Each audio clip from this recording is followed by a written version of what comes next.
really excited about these programs. We'll be hosting a lot of them at one go. Human Library is the brainchild of one of my colleagues named Michelle Ames, or Haynes. I never know how to say her last name. But basically the goal of Human Library is to introduce us to folks who we have a lot in common with, but in some pretty interesting ways we're different from. And we want to have honest conversation about things that we probably haven't been exposed to before, or that we have, but we're just more curious about. So today we have folks from the Charleston community who will be talking to us about unschooling. It's a form of homeschooling that's a little bit different from what we're traditionally used to, as well as some other topics that the panel will cover. The next one that we'll have is in August. It's on August 17th.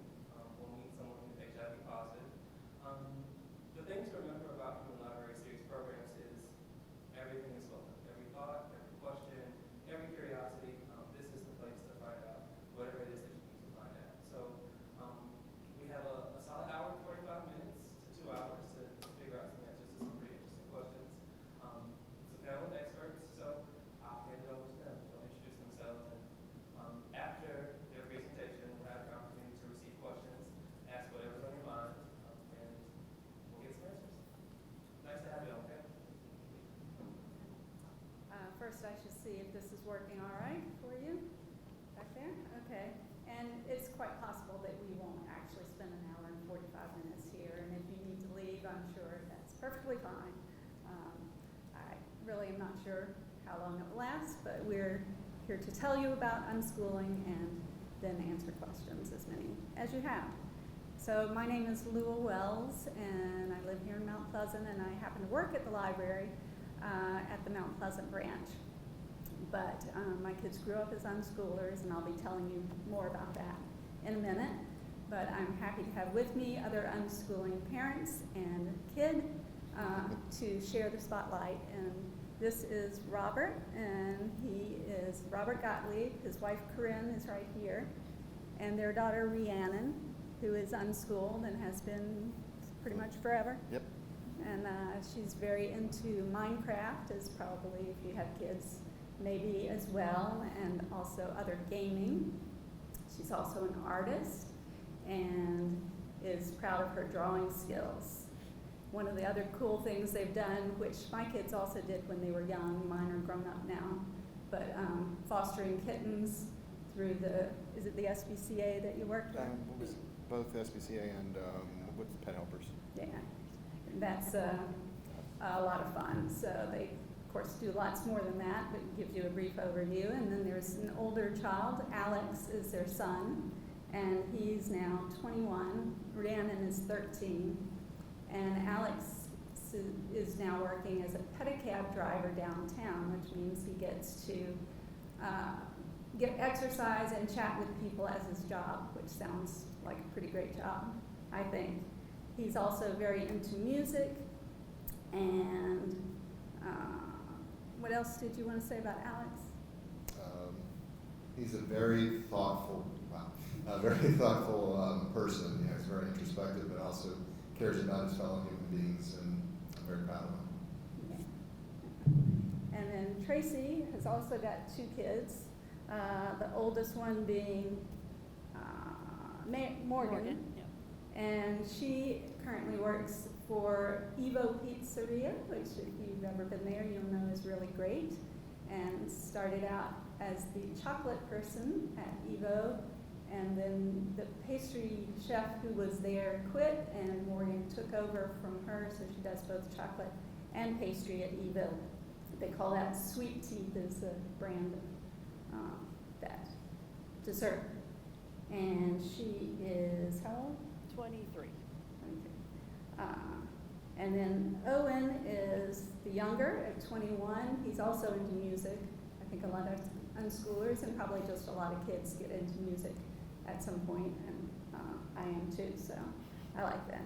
He also does IT as a job and is a gamer as well, and has worked as a volunteer for the Birds of Prey, and particularly with owls.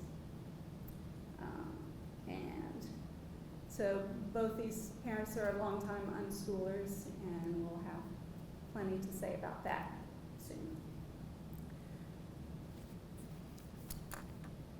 So I'll tell you right off the bat that I have stage fright. So if I look like a deer caught in the headlights, that's why. It doesn't make any sense because I'm sure you're all quite friendly and there's no real need to be, but that's the story. First, you may still wonder, I don't know how many of you have much experience with unschooling, but to know what unschooling is, basically it's a form of homeschooling. Sometimes we say it's the most relaxed form of homeschooling, which is true, or you could say it's the most radical form of homeschooling, because it's different, very different from the way you probably think of homeschooling as happening. If you picture mom or dad sitting at the kitchen table with some workbooks, teaching a lesson to the kids, that is very much not what unschooling is about. And the reason I like to do this, despite the stage fright, is that I feel like it's really important for kids and parents to have options in education. And you know you have options with public education, public schools or private schools, or homeschool, but not that many people know about unschooling. And I think that unschooling is much easier to do well than any of those others in certain ways, I'll explain. And it's very effective because unschooling is letting your child's interests and talents lead the way. So as a parent, you become not so much the teacher, but a facilitator to help your child, whatever they get interested in, you feed that interest as much as you do, as much as you can. And good parents do that anyway, all the time. If you think about your child in summer vacation, they play a lot, but you also pay attention to their interests and try to find books or movies or activities or camps, anything that will help them to both explore new interests and feed the interests they already have. There is, in most unschoolers' lives, no set schedule, no curriculum, no homework, no tests, at least until college, no book reports, and no projects. Or when I say no projects, no mandated projects. The kids themselves will come up with projects they want to do, and that's great. And that's what you want. So my children's background,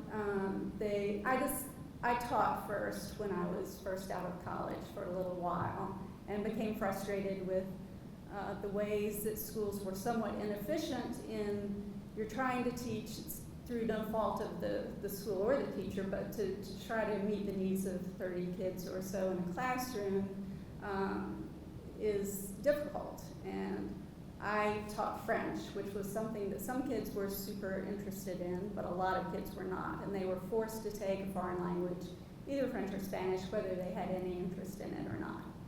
And I wanted to send the kids on their way to do something that they were interested in because I was quite sure that they would be happier doing science or engineering or chess club or whatever, but school doesn't work like that. They were stuck in my class whether they ever expected to use that information again or not. So when my first child was born, my daughter Maddie, I decided that I would give her a choice. She could go to school like everybody else, or we could just continue to do as she was growing up as a toddler and preschooler. We were just living our lives. And I'm sure that I made the unschooling choice sound a little more fun than the school choice, but she had a choice. And so we ended up just kind of continuing what we were doing all along. And we found friends in our community. At the time, we lived in North Carolina. But there are homeschoolers and unschoolers around, and we get together and do lots of things together. If we're unschoolers, we don't say, I'm never going to be a friend with homeschoolers, because we have a lot in common, do things together.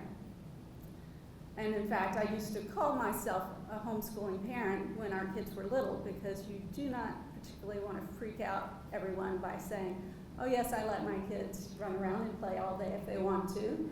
I just get books from the library and let them read what they want. You don't want to be reported to social services, and you have no way yet to prove that this is going to work, even though I knew people had done it and I knew all of the reasons why this philosophy would work. I wasn't going to really push my luck unless it was someone I knew well, and then they knew what we were doing.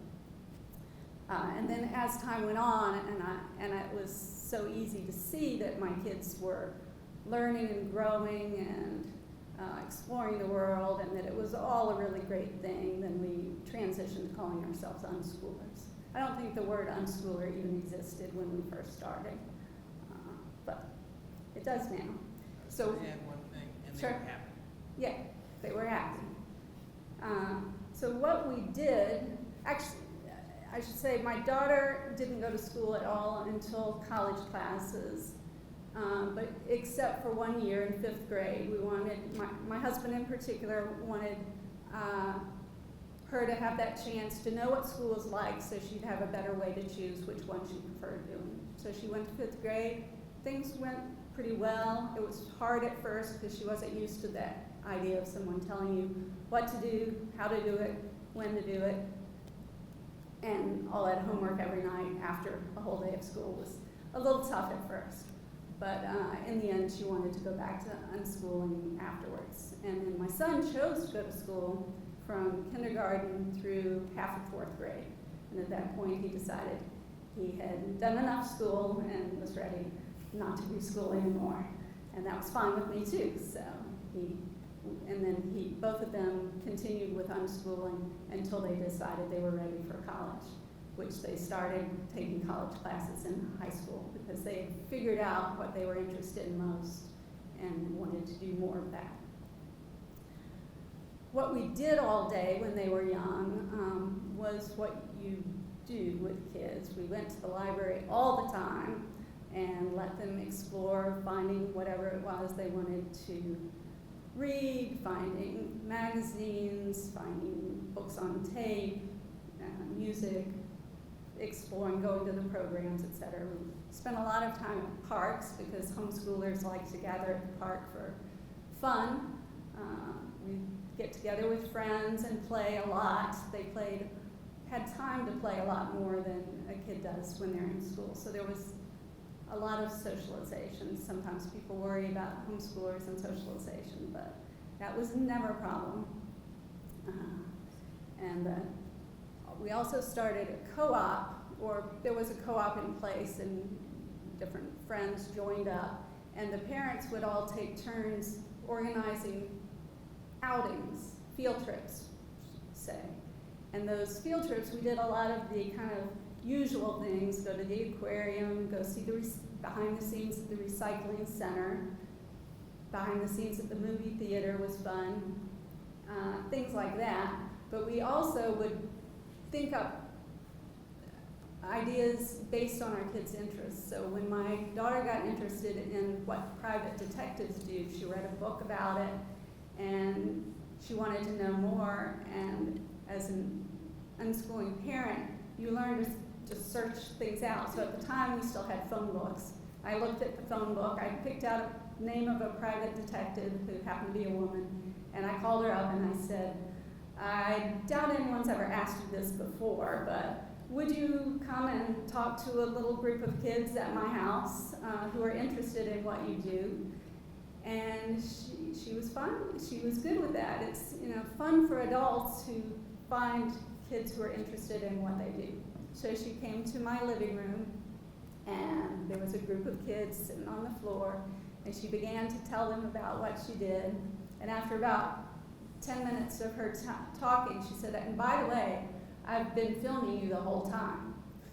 She had a kind of a diaper bag thing she carried with her and had set it down. So that was very cool. And she had some tapes, videotapes of when she was on stakeout or whatever you want to call, trying to find out if a fellow was actually injured at work and could not do anything besides lie in bed. And caught him up on a roof fixing his roof, things like that. It was a great field trip or event. When my daughter got interested in the law, actually she got interested in law because I was called for jury duty, and she would come with me when I would go to do things. And I didn't get picked to be on the jury, but we decided to stay and watch the whole trial.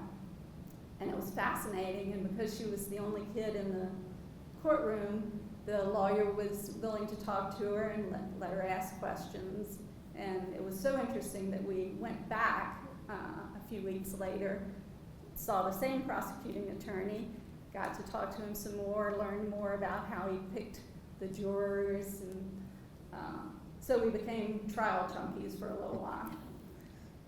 Then as the kids got older, and I'm sure it's true of yours too, they started doing volunteer jobs with whatever they were interested in. The SPCA was a fabulous place that they started.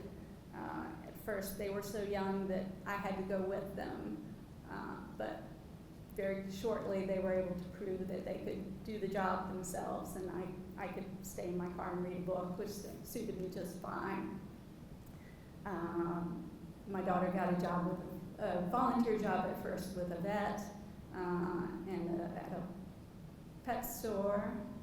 And both kids worked at a teen court, which in North Carolina was an actual court that tried other teenagers for crimes like shoplifting and vandalism, things like that. So that was a super interesting experience, and the kids would work their way up in the courtroom from starting out being somebody on the jury, and then they could be a bailiff or a clerk of court, and then eventually they could be one of the lawyers prosecuting or defense.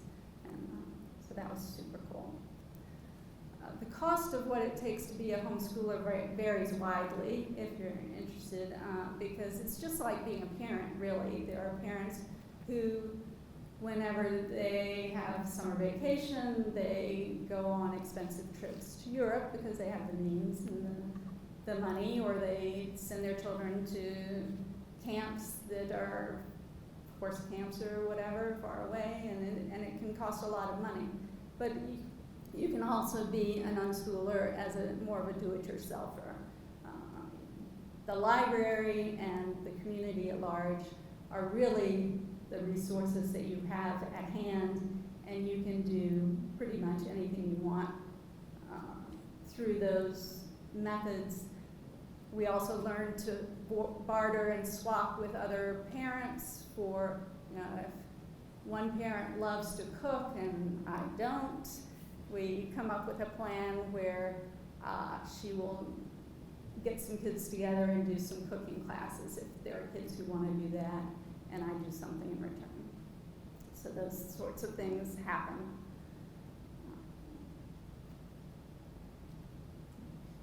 The activities that you think of as happening in schools, like sports, for instance, don't have to happen in schools either.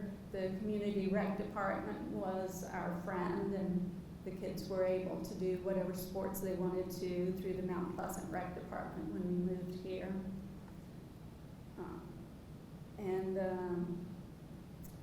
Both ended up earning money when they were younger. My son even ended up, because he loved working so much, he started out at a grocery store, and then as soon as he was old enough, went to community college to become an EMT and then paramedic, and earned enough money doing those things to buy a house when he turned 21 without our help. So, and that was what he loved. So it was really great that he was able to learn by doing instead of just studying things in a book. You would never know with unschooling where something is going to lead, and there are various interests. Sometimes they're temporary interests, and sometimes they turn out to be interests that last their whole life. One of my favorite stories with my daughter's interest in English, which is what she ended up majoring in college, is when I was driving the kids back from some event, and one kid says to my daughter, "Have you seen this cool book about Shakespeare at the library?" And she was like, "No." I probably didn't even much know who Shakespeare was, but because her friend recommended it, she went and got the book, and it was completely fascinating. It was like a almost 500-page book, but it was written in such an interesting way and told all about all the different plays. But I was kind of shocked that she was interested, because I don't know much about Shakespeare or care much about Shakespeare myself, but then she wanted to see every single Shakespeare play, and not just one version of Romeo and Juliet, but several, so she could compare them. All these things that I would never have imagined would happen. When she got very interested in small furry animals and rodents, and we ended up calling up a College of Charleston professor who used rats in his psychology classes, and he was known for the fact that he would get rats to play basketball. And that was something the kids definitely wanted to see, so we went down to College of Charleston and did that. That was fun. So my daughter was very into books and animals and such, and these carried on. My son was a little harder to read as far as his interests and where they might lead. He was very into games and computers and skydiving and roller coasters. He knew everything there was to know about roller coasters at one point. But that eventually led to an interest in emergency medicine and ambulances, which also go fast and are sometimes scary. So when we heard about that Charleston County EMS had a program where citizens could come along on a ride-along to see what paramedics do, we called them up and said, I know you've probably never been asked to let a 15-year-old come along on a ride-along, but would you consider it? And they did, and he went and was interested enough to want to go back, and they were kind enough to let him come back and do that again a few weeks later or a month later. And he kept going back and got to know the people who work as paramedics in Charleston County, and that was eventually what he decided he wanted to do.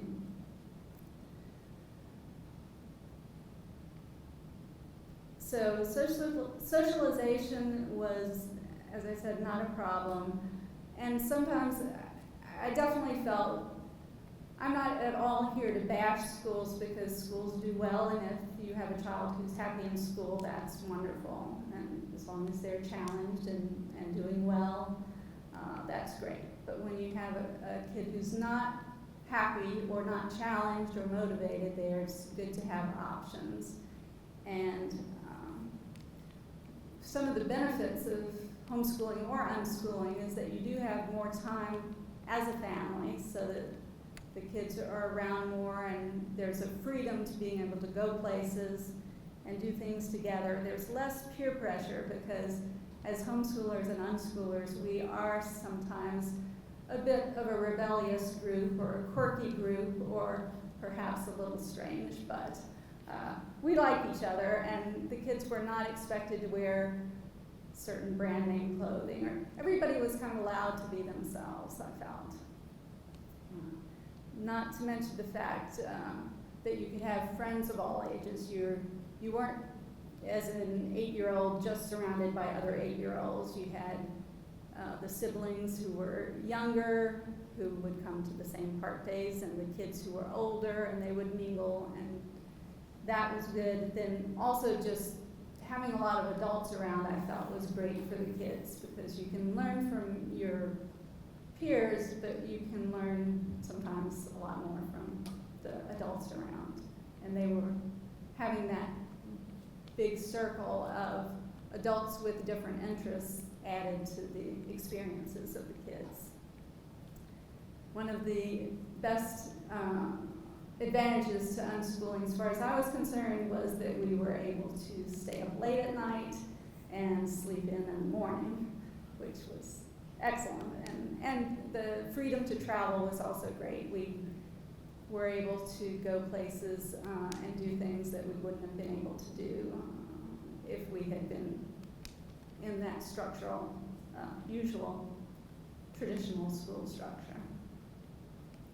There's a joke among homeschoolers and unschoolers sometimes that once a year we have a Learn Nothing Day as a holiday, because ordinarily most days you're doing what you do as an unschooler, and it goes along the way it goes along. But one day is a holiday, Learn Nothing Day. But the joke, of course, is that you can't really get through a whole day without learning anything. It's virtually impossible.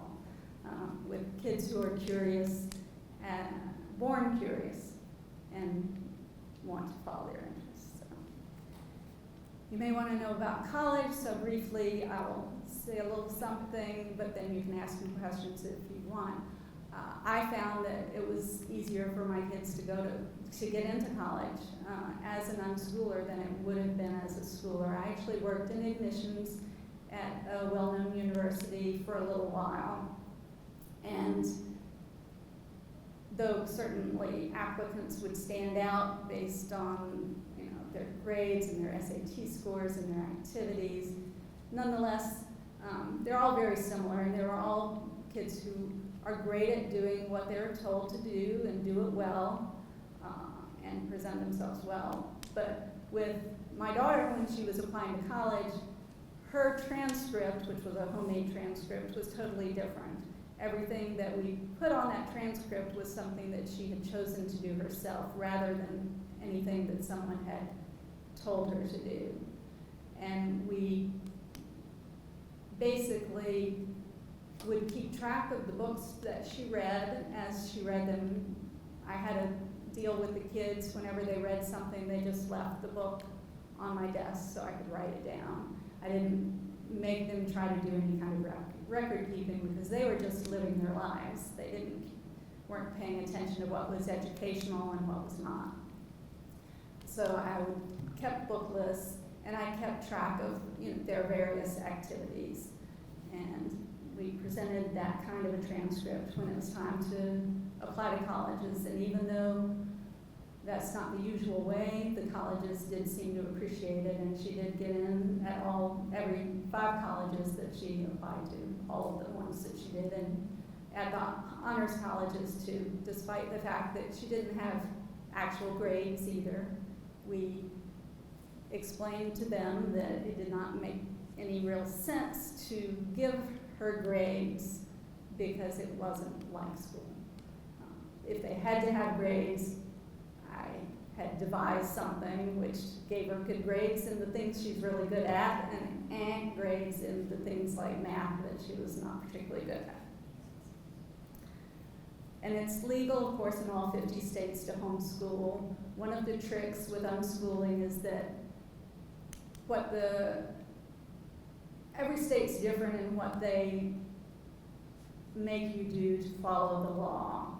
Basically, sometimes they just want you to take an achievement test at the end of the year, some of the time, depending which state we were in and when, that was the only requirement, or taking attendance, which made no sense since you wake up, you're where you learn. But we checked off the 180 days nonetheless.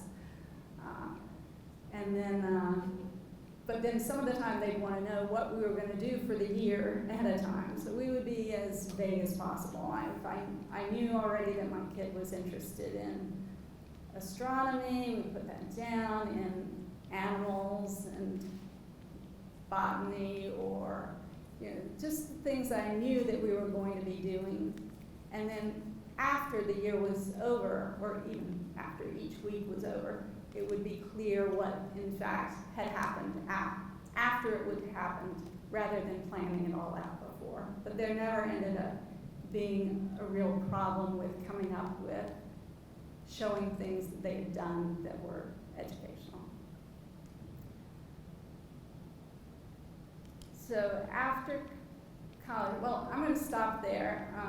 After college, I'll just say my kids ended up, both of them got interested in going to community college when they were in high school, and that was, again, differs depending on what state you're living in and what the requirements are. With my daughter, we simply had to say, she's a high schooler age kid, she wants to take freshman English and whatever other class she took, and they said, fine, come along, and as long as she made good grades, she could keep taking classes.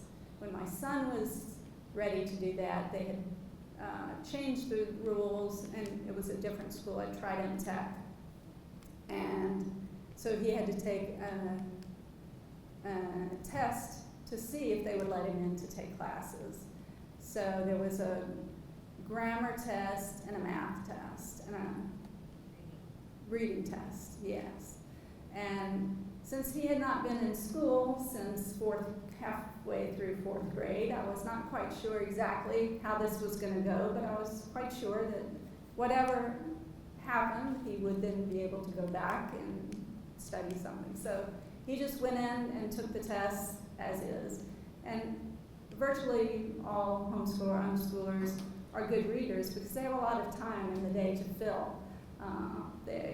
They tend to be often readers. If not book readers, then computer readers.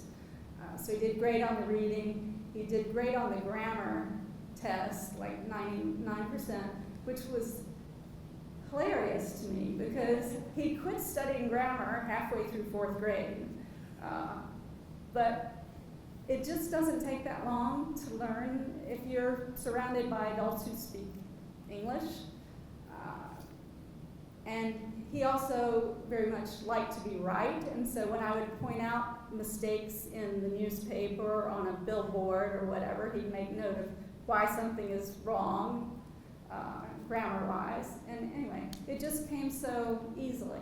The math was another story. Neither of my kids happened to be good at math. My husband, Scott, was in charge of catching them up on math, at least for my daughter, who decided she wanted to take the SAT for colleges. Not all colleges even require the SAT, but she wanted to. So he was the tutor for her for about 6 weeks or so, and that caught her up on enough math to do okay on the SAT, which was all that she really cared about doing.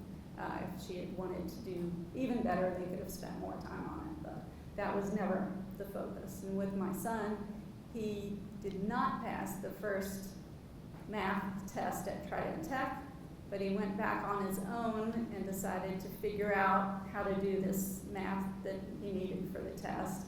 And he spent about 3 weeks looking at it and figuring some things out on his own, even though he was offered help if he wanted it. And that was enough, because once they get into high school age, it's just so much easier to take in the concepts that in school they take 12 years to teach you.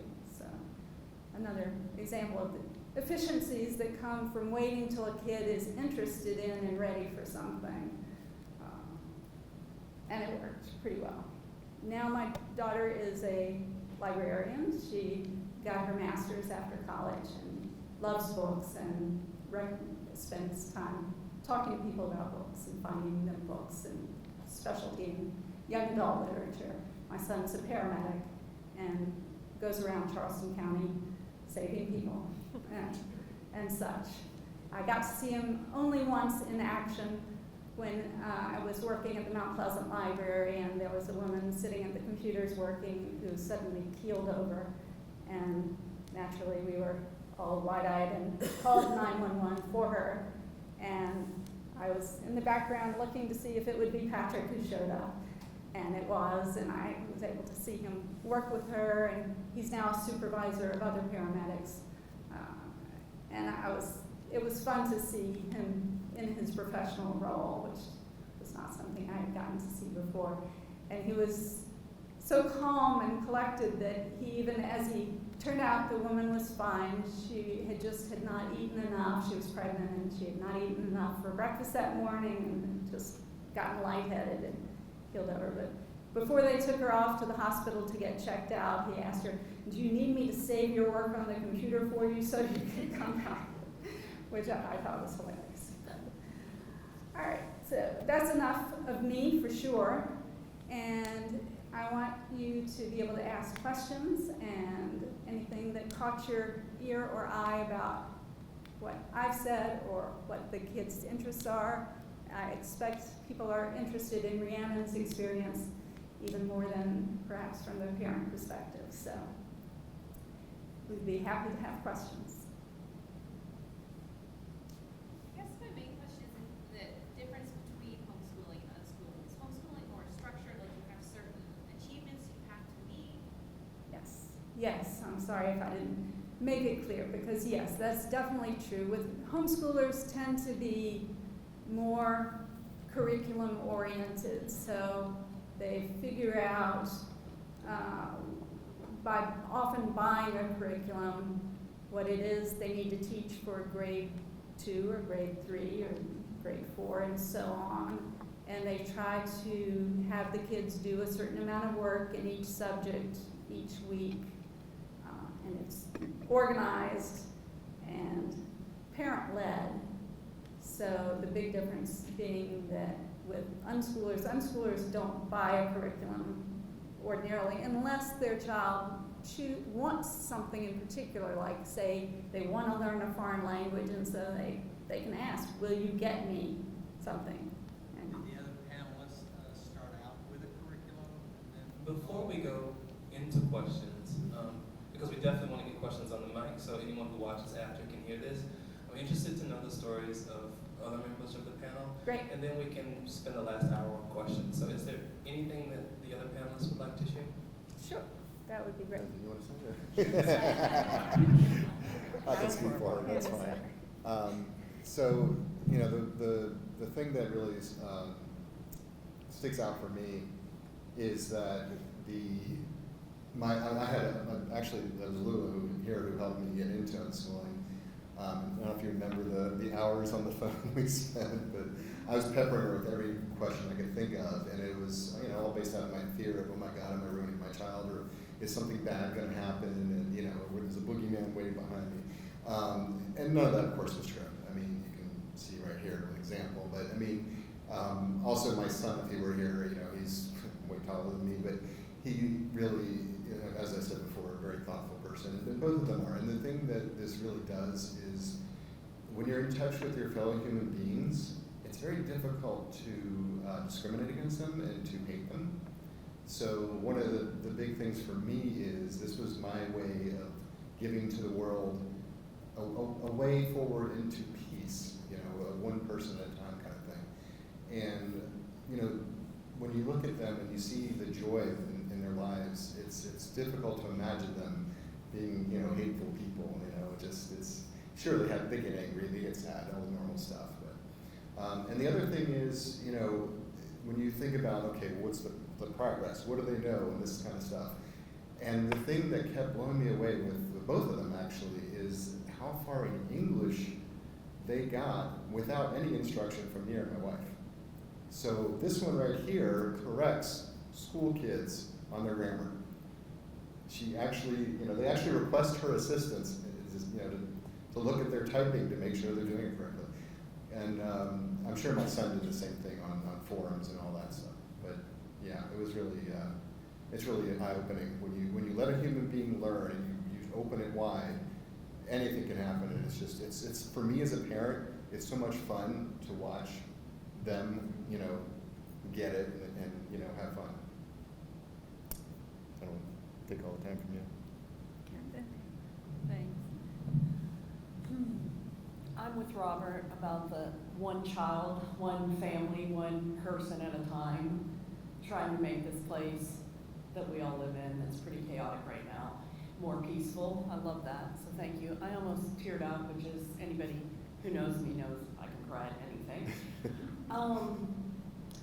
And one of the things for me was so much about raising human beings. We've all heard that, instead of human doings.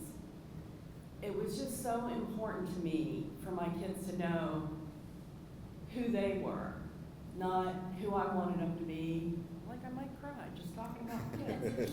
Who I wanted them to be, or who a certain peer member wanted them to be, school teacher, etc. And it was, I mean, it really was actually pretty idyllic to me, being with my kids when they were young, all right? And I loved it, and like Lua, I was a teacher, and had experience in the classroom with little ones. Sounds like you had older kids. And I just wanted to find out about who they were. And I wanted to know what they wanted to do, but couldn't in those walls that I was in. And I also believed in it. I believed in school. So I remember sending my daughter off pretty much, I don't want to go, Mom, I don't want to go. It's what kids do, is what I told her. This is what kids do. And it was my son who really got me to wake up, because he wasn't going to fit. He was not going to go in that square round peg thing. And I was like, okay, so pulled him out first. And then my daughter had a choice. I mean, Owen was done, trust me, he didn't want me there. And so that was kindergarten. Yeah, I'm a kindergarten dropout, that's what I like to say. And my daughter was in 3rd grade? Yeah. And Montessori charter school, trying to look for those alternatives. But the pressure was still there, and she finally decided, this is not what I want to do. So she came home then. And the idyllic part is spending every day, even though some days are hard, raising these human beings and caring for them and following their passions and watching them grow by their own lead instead of my own, instead of what I want. And I kind of zigzag around, but I'll call that good for now. I'm open to questions. Me too. Okay, awesome. So the fun part's here. If you do have a question, just raise your hand and I'll run over to you so that we can get your question into the microphone. Go ahead. Thanks. I had a question about the transcript. So we've been homeschooling for 6 years, it's going on our 6th year. But I'm new to the state of North Carolina. And I would consider myself a pretty eclectic homeschooler. I try to unschool, but I can't quite let go of the reins altogether. But the transcript is now, my son is entering high school year. How does your transcript look as an unschooler in, for example, the math? If I just let my son, like, whatever you want to do for math, just do, I have no idea. Like, I'm just curious what your transcript looks like. Well, the math was definitely not the high point of the transcript for us. But how is that reflected in your But transcript? we did end up giving them credit for, like, I think we used the terms consumer math and geometry 1 and algebra 1 or whatever. And Those on his own? well, yeah, and most of that math happened at the very end of school, not during so much. Although, you know, you use math in real life, and that was what they were doing mostly. So math that you use in games, math that you use because most kids are really interested in money. So that's an easy way for math to be used, as well as just different ways that math came up, and they want to buy something or they want to work towards a certain goal, and they have to help figure out how this is going to happen. So again, and then for the English parts, we kept track of what they read, as I said, the easy way, and then I took all of that stuff and divided up into what were courses. So there was the American writers, there were British writers, there was young adult literature for my daughter, there was nonfiction science and social studies, because we always tried to find resources in all the different subject matters, because even if you weren't interested in one kind of science, you were probably interested in another kind, and we just went with whatever the interests were. And I can recommend definitely a book called And What About College, which you should definitely get. The library has had a copy, I don't know if they currently do, but they may. And if not, it's worth getting, because it will explain to you how to kind of organize that. And writing your own cover letter because you end up being the guidance counselor. And so with an application, that person writes a letter and you kind of explain the way things work for your family and how you did what you did and why you think it worked well. Anybody want to add? Yeah, because math is tricky. And we had the same exact experience when our son wanted to take college classes at Trinidad. And you have to take that little entrance exam, okay? Same thing, we all say, well, they haven't been tested. First test my son ever took was driving, you know? And it's just fascinating, you know, it's like, oh, how's he gonna handle this? And always fine. And same thing. So if your child wants to go to college, there's so many different ways to go about doing it, okay? And then there's that whole question, do they want to? And we have to really address that, or do we want them to? That whole aspect. Or does society want them to? And just for a moment, I'm gonna speak on fear, okay? And how that drives us because of every college is normal and they should do it and all of that, okay?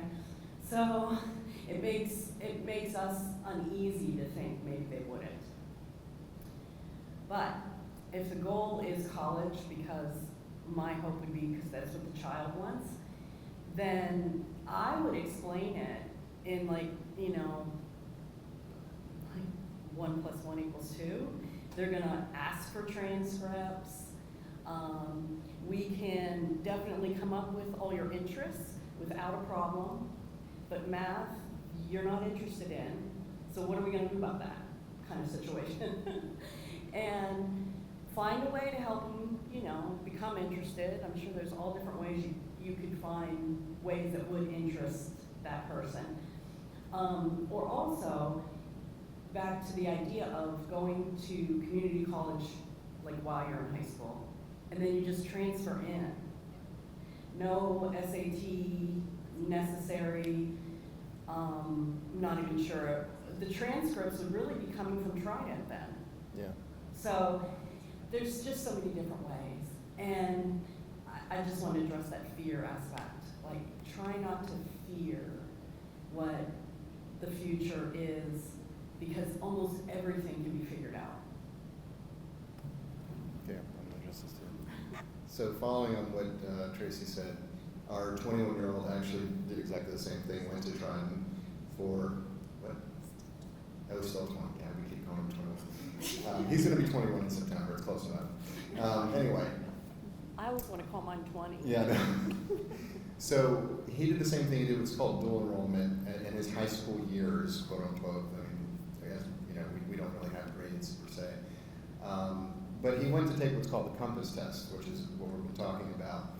And same thing, never took tests before other than his driving test. And for him, he got like, what, 90s on everything, I think? Including math. And what does he take? Oh, that's right. Okay, sorry. In high school type of testing, you know, he did have some alternative schooling, public schooling, no schooling, all kinds of stuff we tried when he was younger. So he was actually unschooled from about 12 onward, whereas this one right here has never seen the day inside of the building. Yes, you want to say something? Okay. I have one time when he was still in school and we went to a play that he was Okay, sorry. I stand corrected. So anyway, the point is that as far as transcripts go, that's probably one of the best ways to do it, is to go to the local community college. He took Psych 101 and Sociology 101 and aced both of them. You know, just like it was nothing. And so I thought, oh, that's interesting. What's he going to do with that? Absolutely nothing. Which is fine, because I want, right, I mean, so how many people, you know, go to college and they think, oh, well, I don't know what to do. It's like, no, you know, it's like, so rather than him incurring a huge amount of debt, doing something he doesn't know what's going to happen at the other end of, he is not in college. He decided not to go. He is at pedicab in Charleston for now. Who knows what his path is going to be? That's the start of his adventure. So when I think about, like what Tracy was saying, yeah, there's a lot of fear around, oh my God, what if they don't go to college? I'm like, oh my God, what if they do, and within reason. I mean, obviously, if there's a goal that they have, if there's like a passion that you need college for, and they know that and they see a reason for doing it, they do really well. I've heard plenty of stories of other unschoolers. They'll even go up to a professor that has their, whatever their field is, and say, look, this is what I've been doing, this is what I want to know, and the professors will pull them into the school. Because here is a kid right in front of you that is interested, that is motivated. They love that stuff. So, that's one way also. If your child has a particular passion or interest, and there's a particular college or professor, go talk to them. I'm back up again. I hope you guys know. All right. Go. Because their oldest, my youngest, same ages. And boys, Yep. men. My son now, because he's 21, is going to college in Charleston this fall as a non-degree student. So all you have to do is fill out the application and, say you're a citizen of the United States of America, and you're pretty much accepted as a non-degree student. He's going to take music theory classes and things that he's passionate about. And I have no idea. One of my thoughts is that's all he'll do, and that'll be that. Take a couple classes and be done. Another thought is he might fall in love with it if he actually gets in. He took math classes when he went to Trident, and he didn't fall in love with college. But if he takes music classes, and then he's like, oh, okay, well, maybe I will do all that other stuff that I'm not interested in, because I do want to get this degree in this certain thing. So yeah, I think that's fascinating. I was fascinated. And just FYI, anyone over 60, which I don't know if any of us are, you can go to college in Charleston for free. And told my husband that, I was like, he's like, but you're not 60. I'm like, only like 6 more years, because that sounds fun to me. And that's the other part, lifelong learners. And chills. They love to learn. I am a lifelong learner, and my kids are too. And I do have, I have a list of somebody went and asked their cohorts who had grown up as in a homeschool group, some of whom were unschoolers, to see what the kids ended up doing with their lives after their education. And just because our kids mostly are not into math, other kids really are. It doesn't mean, I tend to think people are kind of born to be math people or not math people, and that it's somewhat of a waste of time to try to make a not math person into a math person. But at any rate, they found that out of this small group of people, there was a wide variety of what people, and the kids ended up doing. The 2 of them were in computer software, 2 were engineers, 1 in nursing school, another in medical school, a college anthropology teacher, 3 actors, a photographer, 2 visual artists,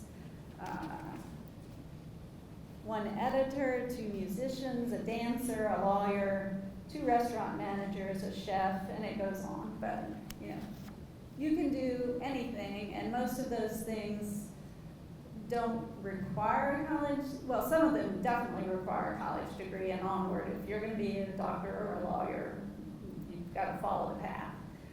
But many times, even those of us who get college degrees don't end up working for that, in that field necessarily. So I don't feel like the kids end up being very limited. The main thing is to find their passions and where their passions meet their talents so that they love what they end up doing. And that works well. But we should move to another question probably.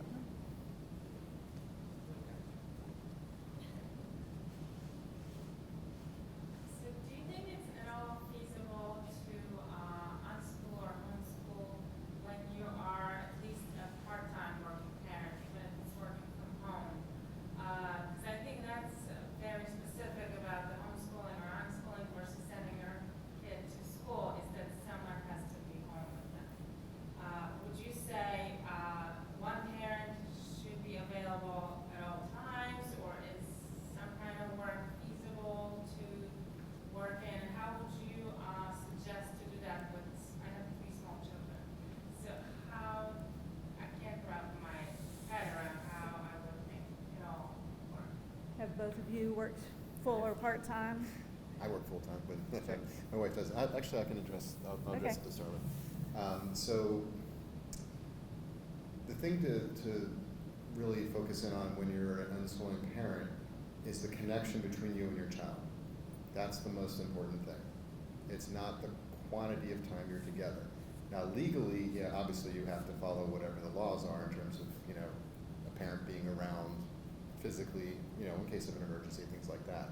Now, depending on the age, they need less and less, you know, help as they get older, you know. My 13-year-old here, I would have no problem, you know, leaving alone if I had to. I just love being with her. That's my thing. But I work full time, so I only get to see her nights. That's true. Yeah, she has alternate sleeping schedules anyway. So, you know, as far as you need someone to connect with them. That's the key. And it could be a friend that you trust very much that they're very close to even, or even another unschooling family.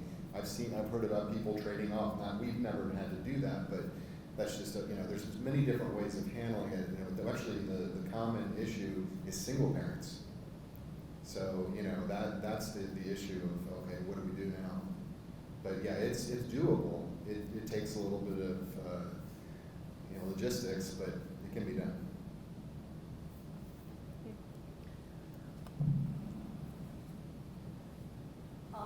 We were fortunate, I guess, for a long while. My husband worked from home, like IT professional, work from home. And my third career, I decided I was considering going back to school yet again for counseling, for psychology, so I could be a licensed counselor. And this was 2006. And I found out about life coaching. And so instead I studied to become a certified life coach. And I could work from home, and I studied from home, and that's how I worked in my field, what I wanted to do, but also be with my kids. And then my husband did that job. I guess he got let go. Went away. That job went away. And he went to the office, and you know, I would just schedule my day, my time working, sort of around the family, which was fabulous. And again, I'm not like a creative solutions person, so that's how I go about it.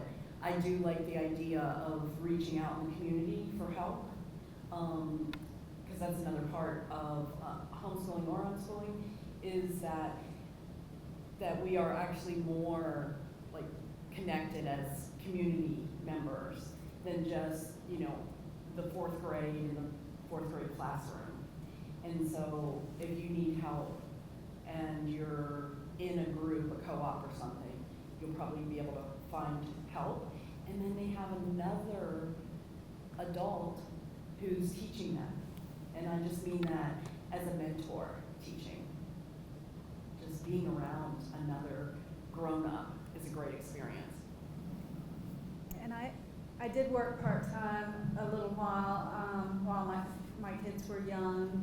One of my jobs was working in a bookstore, which was fabulous because my daughter would come with me and she would organize the kids' books or the young adult books just for fun while she was there, or sit and read, or sit and play games some of the time. And it was great for her because she had all this time to fill and books were surrounding her, so that was wonderful. And I worked worked in admissions at Duke University for a while, and was lucky that was a job that could be done from home, reading admissions and writing up the summaries. But I was also lucky that my husband had the real job that made the real money, so mine was just extra, never very much. But I do know that there are homeschool and unschool parents who, both parents have a full-time job, and they manage to swap shifts and use swapping with friends, neighbors to fill in. And once your child is a certain age, they can go places on their own. They can do their volunteer jobs.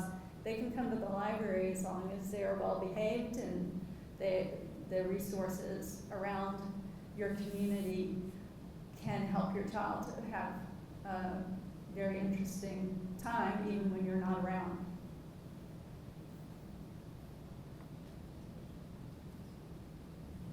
I'm interested in hearing your daughter. I'm sorry, what was your name again? Rhiannon? Rhiannon? Rhiannon. Did I hear you about your experience, what it was like to be an unschooler, and whether you enjoyed it, not having the structure? Was it easier for you, do you think? Well, You don't have to compare it to anything, because Yeah. you've been in school. I was about to say I have nothing to compare it to, so. That might be a good thing. Basically, unschooling is mostly what I know, but I do hear things from like my online friends. They've been to school. Some of my other friends, they've been to school, but I was mostly raised in that structure, and it was fun. It was fun just going about my day, doing things when I wanted to do things, being able to not do things that I didn't want to do, and just overall being able to decide things. It's easier and funner. I can't think of words. But yes, it's. So you didn't miss, like you're 13, my son is 13 now, and we kind of eased into a natural unschooling. We started off with public school, to Montessori, to, that's it, I'm gonna figure this out, and bought a curriculum, checked that about 2 months in.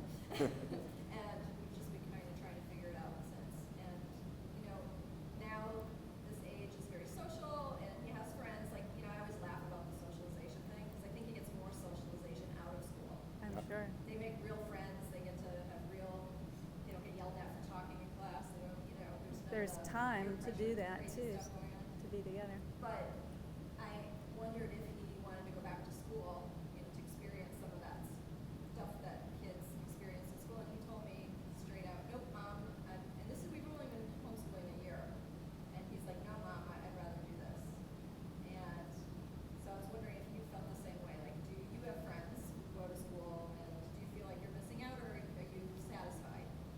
Well, what? Yes, no, you see, I have a thing where I kind of differ from most of the other unschooled kids because I don't really have that many friends in real life. I mostly devote most of my attention to the online world, so most of my friends are like in England or something.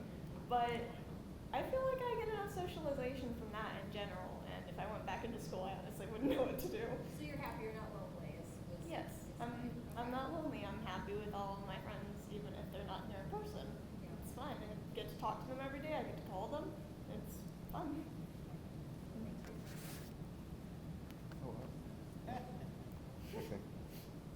Okay. I can talk about that. Okay. Okay, yeah. Yeah. Oh. Me and Macy have questions. I got one. I've had the chance to talk to some patrons who couldn't make it tonight, or members of my own community when I found out that we were doing this at the library. And one of the questions that came up in some conversations, it's loaded, by the way. It's a loaded question. Ask my manager; she'll probably tell you she freaks out every time I walk into her office because I ask her loaded questions. But for those families and communities, I need some advice how to kind of have this conversation that use school as the way to understand how to acclimate to the mainstream. For communities where they're poverty-stricken, the way of life is a little bit different from being able to make it through traditional systems. What advice would you offer about building in a replacement into unschooling from the traditional school model? I talked at a living room conversations with a couple folks about the concept of code switching. This isn't how I normally speak, but when I'm outside of my home community, it's what I default to and I can't turn it off. I learned that in school. So what advice would you offer for communities on the fringe whose kids may not directly benefit from all of the ways of school, but whose parents fear removing them from traditional school for the very finite reason that they may not ever learn how to acclimate to the mainstream? That's a good one. Yep. I'll say a couple of things. One would be that although you are taking your kids out of the traditional school system, hopefully what you are doing is getting them out into the world. And so they would still have adults and institutions that they would spend time with, which are so important in their growth and education and so forth. And I know that with my son, we wondered how it would work when he was allowed to stay up all night and sleep all morning if he wanted to. What was going to happen when the day came that he would have a job? And of course, other people wondered that too. And it turned out that he was able to, because he figured out what he wanted to do when he first got a job, and he wasn't used to doing that, he had to buy himself an alarm system that was made for deaf people. He figured out that that was the only way he was going to be able to get out of bed because a regular alarm wouldn't work. But he wanted to be there, and so he came up with a system. And just being out in the world, I think, is the main thing that you want your kids to move into when you're out of school. That would be, if that sort of answers the question. But you go ahead. Yeah, I mean, a lot of the things that we do as unschoolers, I mean, they can cost money, but they don't have to, and there's a lot of free resources out in the community. But it's really about the human experience. It's not about the structure or the grades or all the pressure. And when you remove all that from a child and they have that freedom, they excel. And they'll start asking for things that they care about. And if you follow that path, that'll lead somewhere very interesting. And, you know, there's no reason that they can't also participate in the mainstream. You know, there's nothing precluding them from doing that in this scenario. I feel like your question is extremely thought and feeling provoking. And I'm not sure if we're quite there, like if we're answering it or not. And so I wanted to just sort of ask again, like, because I'm not sure I totally understand. What I heard you say was, you mentioned poverty, you mentioned fringe, you mentioned wanting to assimilate into the mainstream, right? And how, so I'm gonna answer you I'm gonna try to be quick, and then I want you to tell me, like, are we anywhere on your ballpark here? So what I'm feeling and thinking is that unschooling would help those people possibly more than it helped my kids. Because I'm feeling and thinking, if I'm on the right track here with where I'm going, that poverty and school tends to just kind of like dumb down. They don't have any money. Am I out of line here? I hope not. And I worry that fringe, whatever that may be,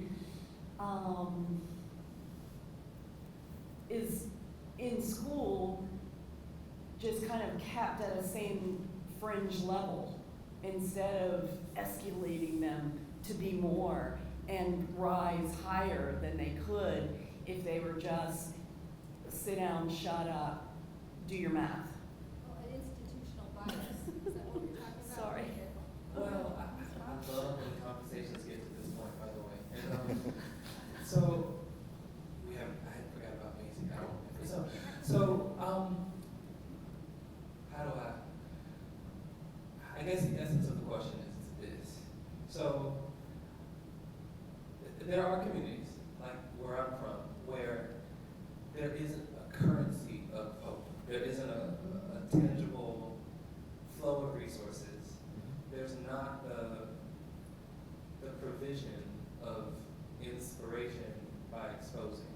If you expose to something that is limited and closed off into a community, or recidivist, or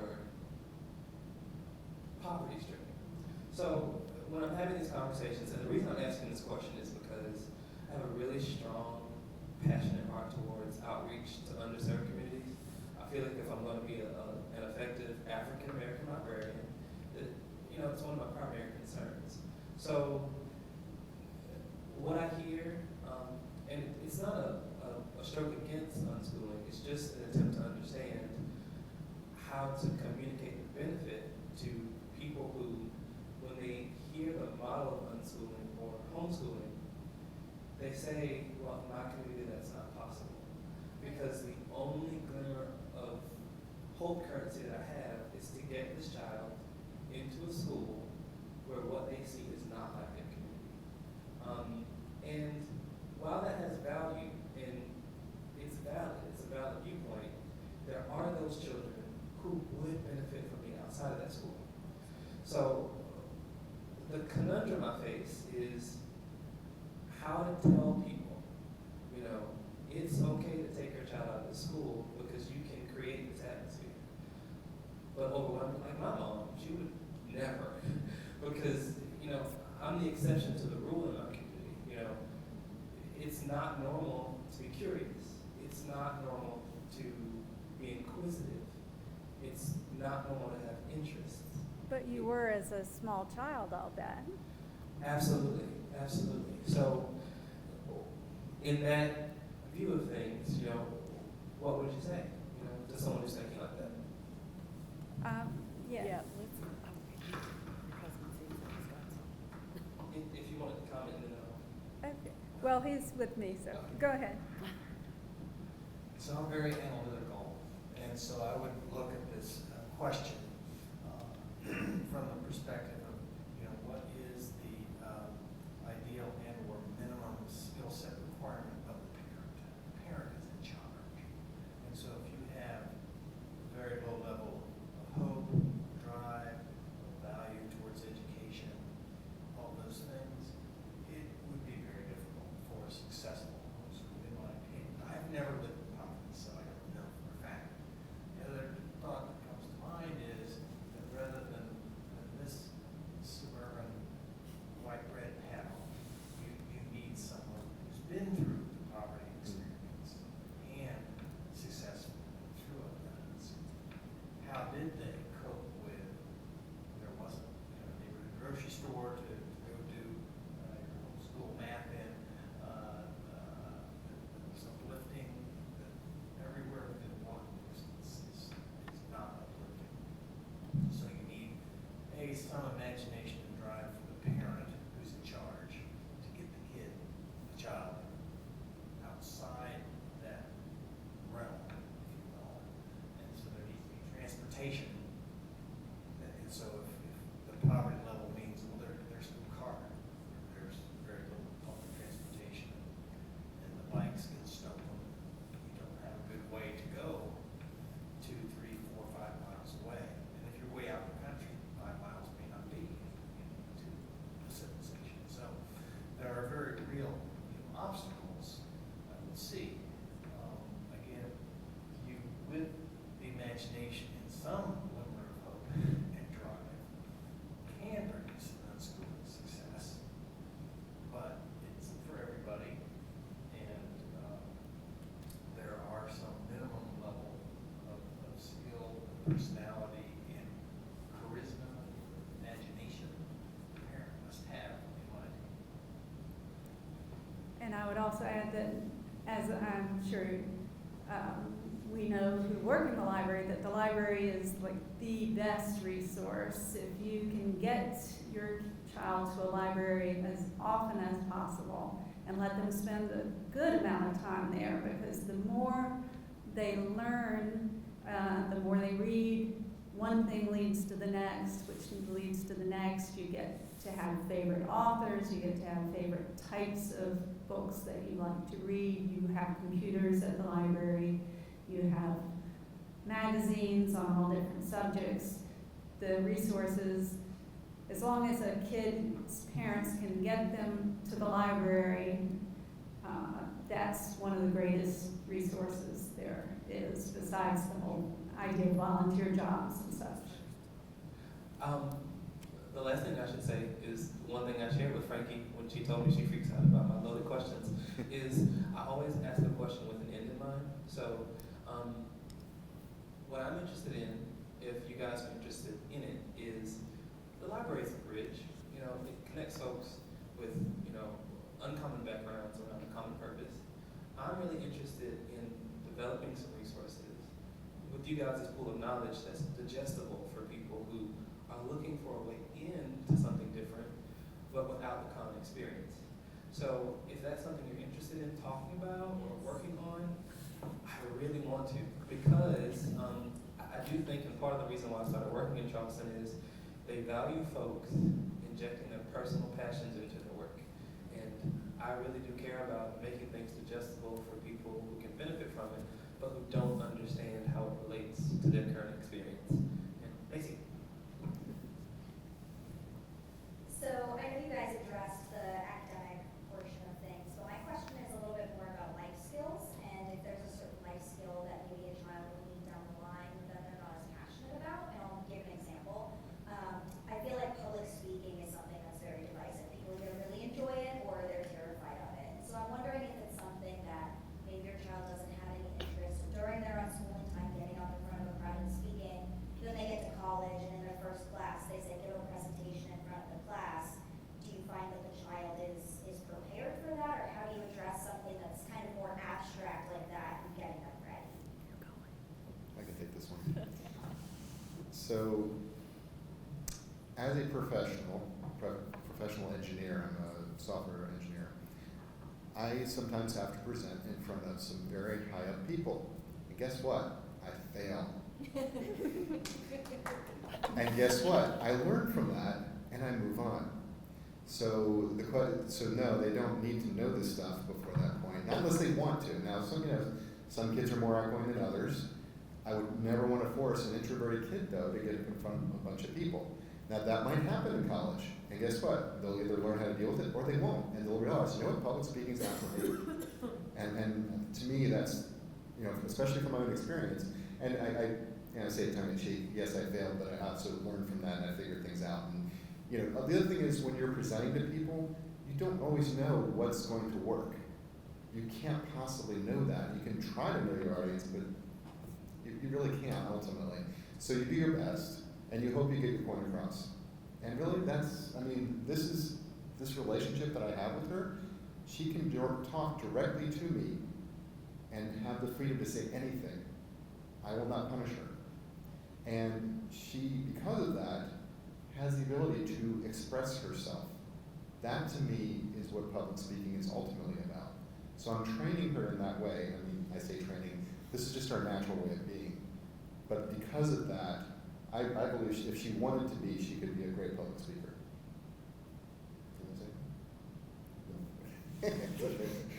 So, just as an example, oh no, you want to say something directly to Robert? For both of you, both of it's for them. You're 13 and you're unschooled your entire life, and you are a teacher.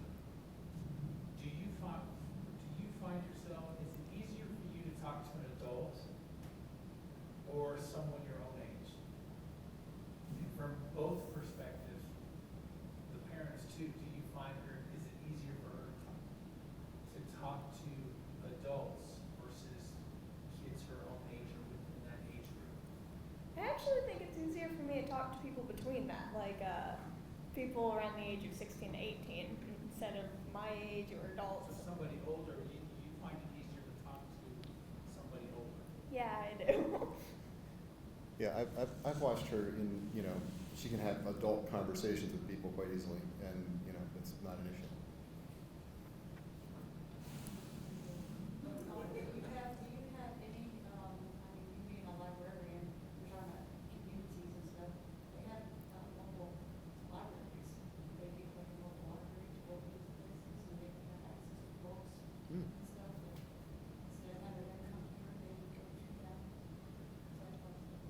So I know Charleston is developing an outreach department that does that exact thing. Trying to decide how much to speak. Yes. And so my understanding of the outreach department that does that type of thing is it's a little bit separate from, you know, the finite responsibilities of a librarian. Being at a branch, our relationships with our communities are a little bit closer and a little bit more specialized than at Maine. And I do think that's the expectation. I'm still hoping to understand, we've been open for 10 minutes. It feels like 5, but you know, I'm still hoping to understand where to direct that energy out. And part of the challenge of working in a system this large is not duplicating the efforts of somebody else. And sometimes you can be a little bit behind the curve in doing that. So I'm finding a lot of what I care about is sort of new to the system. So yes and no. I'm not interested in doing mobile libraries. I'm interested in having conversations. So I'll leave that to the folks in outreach to do the, you know, moving the resources, but I just want to initiate the conversations. If I don't know if that answers the cool. Just more to what you were talking about, again, too, I don't know if I'm hitting the nail on the head, but I feel like Mount Pleasant, at least where I live, is a little insular. And there's not a whole lot of diversity, and especially across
actually want to say something about that. You know, we've been talking about the mainstream and the fringe and all that kind of stuff. And what you'll notice if you're ever in the midst of a bunch of unschoolers, there's nothing mainstream about them. Right. They each have different interests, they have different colored hair, and, you know, all kinds of stuff, or, you know, whatever. There's something unique about them. And the one thing about that kind of group is they're very accepting of every kind of background, gender, sexuality, anything. And certainly poverty would not get in the way at all either. I mean, there's just nothing in them to think, you know, you don't belong here. You know, that's not the attitude ever in an unschooling community. It's always inclusive. So if you know, if you can find some way to get everybody together, that could work. My question is about like motivation. So you're assuming that all of, you know, the kids, especially the young ones that you pull out of a traditional school and have at home, are intrinsically and internally motivated to do all this learning.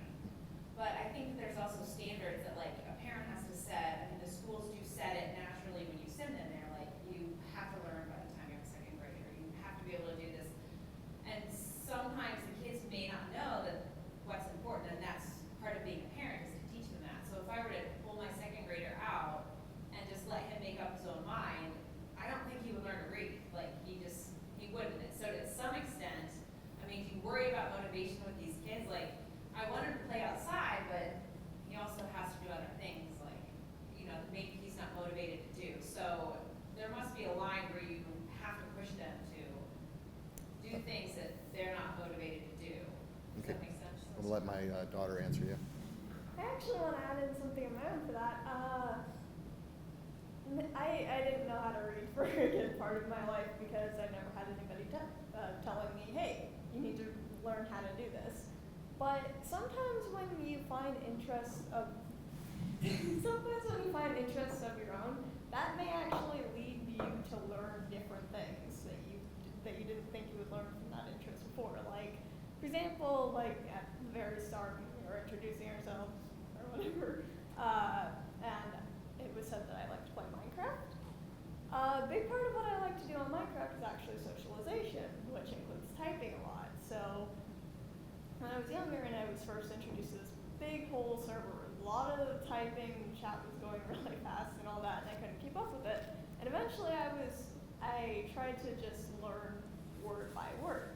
I would go over to my mom, tell her, hey, this word is spell it out this way, and she would write it down for me and I would memorize it from that. I'd memorize this word is spelled out this way and this is what it sounds like. Okay. To respond directly, also, when she was learning, this was intrinsically coming out because of the freedom to be online at all hours of the night. People think, oh my God, you do that? Yes, I do. And because I trust her, I really do. She, you know, when you give a kid freedom, they're not naturally going to go do all the wrong things. So in this process, they learn things organically. They don't learn them because someone said there's a milestone here.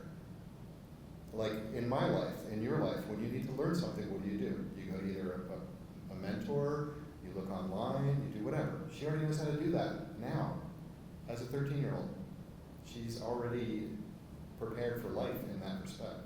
So when you talk about these different milestones that are artificially, by the way, placed on our kids, they really don't have any bearing on what's real in life. They're just something somebody came up with and said, well, I think they kind of could know this by this time. When the reality is, even in school, you'll see some kids do better at certain ages than others. And, you know, I could sit here and say, what, you don't know how to program in Swift? What's wrong with you? Right? I mean, but no. I mean, it's all an interest. So she was interested because she was on forums. She saw these texts flying by, and she wanted to understand it. By the way, my almost 21-year-old son, he learned to read that way too, even though he went to school. So this concept that you have to be in school to learn these things is not really true.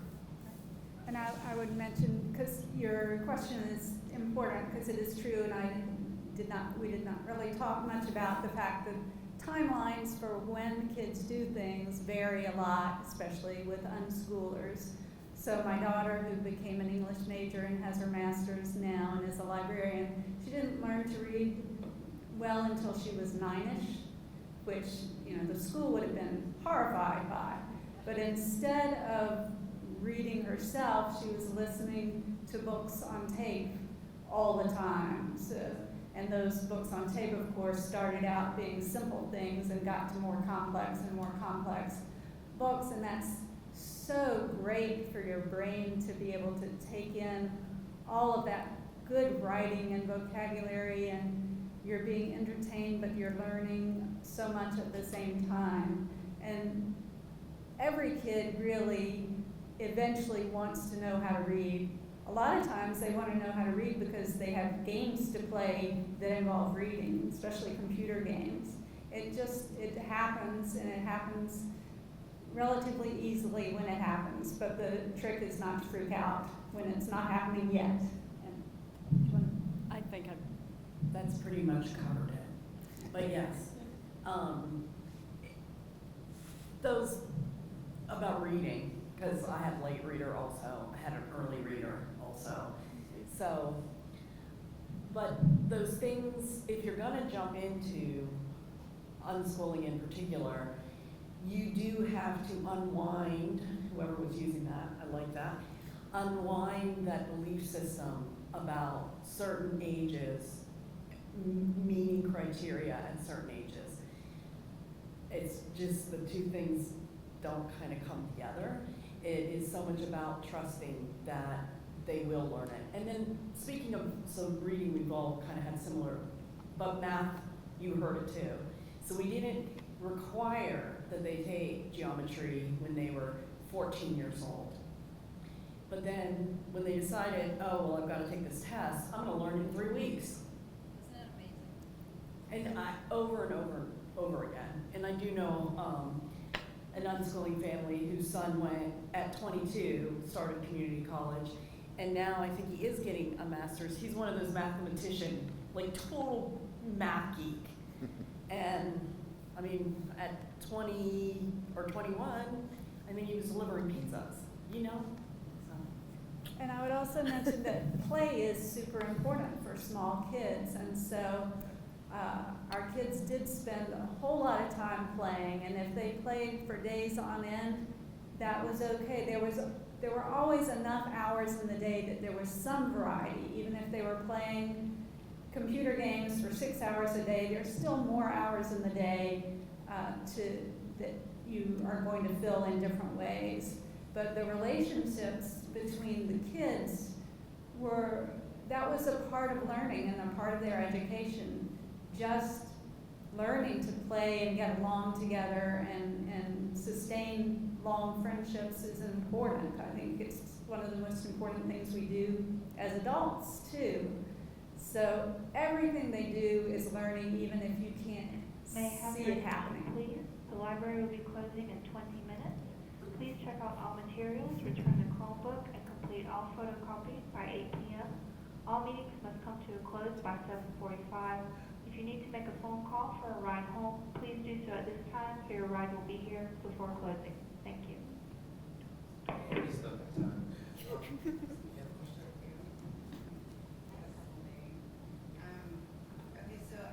one of the main questions that I have is character. So for our family, our work ethic has been, top priority, and following through. My husband has a background in the military, so he grew up in that environment, and that's important to him. But I'm the other side of the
I support the Navy in my job, just to give you a little background on me.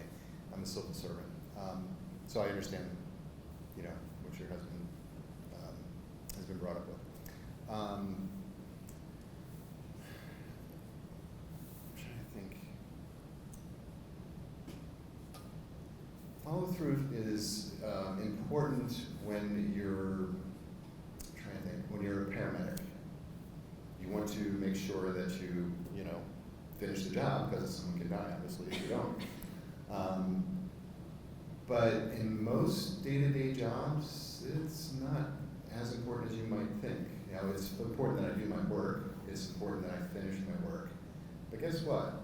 Sometimes I get sick of what I'm doing in the moment and I go to something else. Now, as a software engineer, that's really important to be able to do, because sometimes we need to learn new things, and rapidly. So it's a acquired skill to be able to do that, to jump from thing to thing.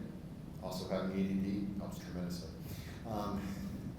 So when I think about the character of following through, I'm not worried about that at all.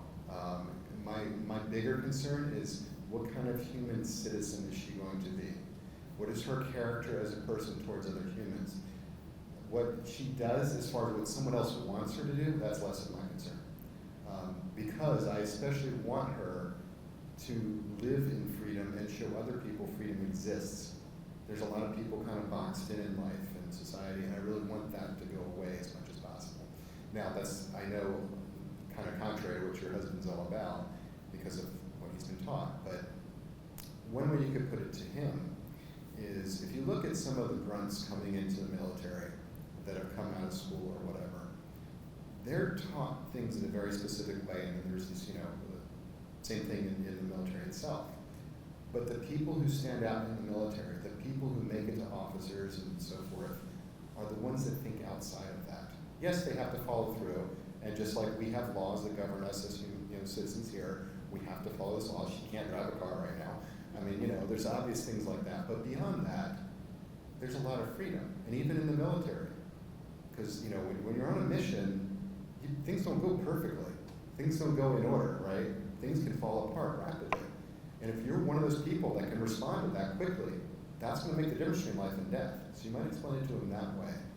I've definitely, especially when you look at the computer systems that they're dealing with in the field, those things are really complex. And if you are just like, well, it didn't do what I said it would, you're stuck. So that's one way to look at it. He's been supportive of homeschooling for over 15 years, so he's not opposed to that, but he's, as far as when my son is 12, yeah, he wants to be an engineer. He's very, excelled in math already, so that takes a little bit of different, what we will explore, but we're just on the fringe of kind of deciding which direction to go with him. We want him to explore what he's interested in, and is this the way to do it? Do unschoolers, do they actually within that? He's going engineering route, computer engineering. Do you have guidelines within that ever? No. And I particularly want to answer this one because I am exactly from that background. And how I got here, by the way, I was using computers before people knew what they were, okay? My first computer was a TI-9948. Most people don't know what that is. Hooked up to the back of a TV. My parents somehow knew, as neither of them were engineers at all, to give me all these different devices just to play with. And I just sat there and played with them. No one was instructing me. In fact, no one could at the time, because there weren't many even colleges teaching it back then. But now you have so much information out there. You have MIT, you have Stanford, free online right now. You do not need a teacher if they learn that way. I mean, sometimes it's face to face. But in the long run, if you let them have their freedom and the passion to follow their passion, especially in engineering, that is a hands-on, okay, I'm trying this, I'm trying that, then you might, some people don't even need to go to college. They can just show, look, here's my 5 iPhone apps I just created, here's my portfolio, And then the companies hire them. A lot of companies, Apple, Google, and a bunch of them are starting to hire kids without degrees because they care more about their ability to learn. Well, unschooling fosters the love of learning. That's the key there for that. And I just want to throw this idea out there of, what if we hold them back with our ideas about what they should be doing?